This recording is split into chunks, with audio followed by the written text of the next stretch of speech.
Hello నమస్తే అండి. నేను doctor Greeshma, fertility consultant, 49 fertility centre Kukatpally.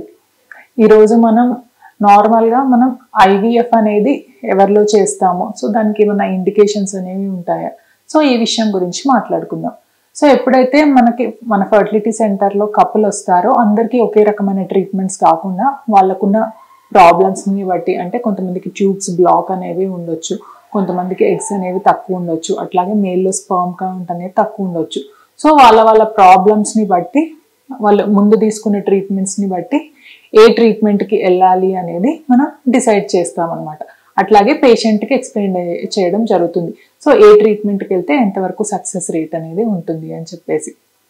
ఇప్పుడు ఐవీఎఫ్ అనేది ఎవరిలో సజెస్ట్ చేస్తాము అంటే, ట్యూబ్స్ అనేవి అసలు సరిగ్గా లేవు, ట్యూబ్స్ అనేవి బ్లాక్ అయి ఉన్నాయి, ఎగ్స్ అనేవి సరిగ్గా లేవు అనమాట, ఎగ్స్ అనేవి చాలా తక్కువ అయిపోయాయి, ఏఎంహెచ్ అనేది <1 అట్లా ఉంది, ఎగ్ నెంబర్స్ అనేవి తగ్గిపోయాయి.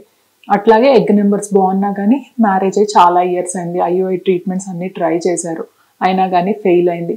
సో అట్లాంటి వారిలో, అట్లాగే మనకి మేల్లో వచ్చేసి కణాలు అనేవి చాలా తక్కువ ఉన్నాయి, మొటిలిటీ అనేది తక్కువ ఉంది, అంటే కణాలు అనేవి 10 మిలియన్స్ కంటే తక్కువ ఉన్నాయి, మొటిలిటీ అనేది మనకి 15% అంతకంటే తక్కువగా ఉంది. సో ఇట్లాంటి కొన్ని ఇండికేషన్స్లో మనం కపుల్కి డైరెక్ట్గా ఐవీఎఫ్కి వెళ్ళండి అని చెప్తామన్నమాట.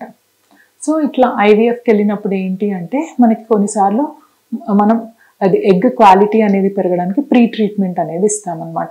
అంటే కొన్ని యాంటీ ఆక్సిడెంట్స్ కానీ, విటమిన్ డి సప్లిమెంటేషన్ కానీ, ఇట్లా మెల్టోనిన్ ట్యాబ్లెట్స్ కానీ, సో పీసీఓ వాళ్ళకైతే మెట్ఫార్మిన్ ట్యాబ్లెట్ కానీ, మయోయినాస్టాల్ మెడికేషన్స్ కానీ, ఇవన్నీ ఇవ్వడం అనేది కూడా ఇంపార్టెంట్ అనమాట. దీనివల్ల మనకి ఎగ్ క్వాలిటీ పెరుగుతుంది.